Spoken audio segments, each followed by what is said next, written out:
Kapitulo 17, versikulo 3. Sinabi niya, at ito ang buhay na walang hanggan, na makilala niyo siya ay isang tunay na Diyos, at si Jesucristo ang baga ang iyong sinugo. So, ibig sabihin doon, Brad, sinabi niya, ito ang buhay na walang hanggan. Pinakilala ni Jesus kung saan matagpuan ang buhay na walang hanggan. Kilalanin ang nag-iisang Panginoong Diyos. At kilalanin na si Jesus ay isang sugo.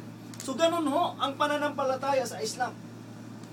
At ganun din ang sinabi ng banal na Quran, pinakilala niya ng mismo ng Allah kung papaano sumamba at sambahin, tanggapin ng tao ang nag-isang Panginoon.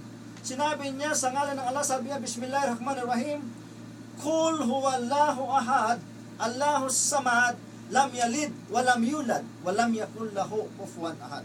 Ibig sabihin mo, Muhammad, ako ang Allah nag-iisa, hindi ako nangangailangan ng tao, bagkus ang tao may kailangan sa akin, hindi ako pinanganak at hindi ako nanganganak, at wala akong kahintulad. God, hindi mababawasan ang katangian ng Diyos kung tayo ay hindi sasamba tatalima sa Kanya, at hindi rin madadagdagan ang Kanyang pangalan o bilang kapangyarihang Panginoon kung tayo sasamba luluhod sa Kanya. He still remain God. Bakit? Siya ang tagapaglikha, siya ang tagapangasiwa, bagkus tayo ang may kailangan sa Kanya.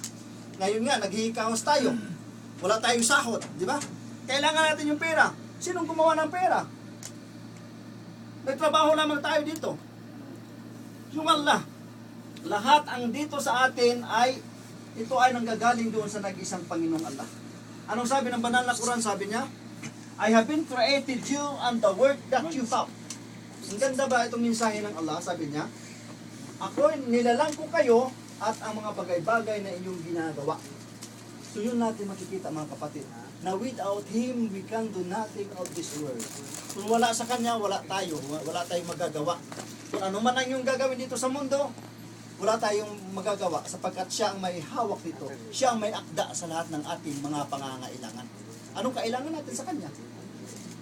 Ang kailangan natin, yung magandang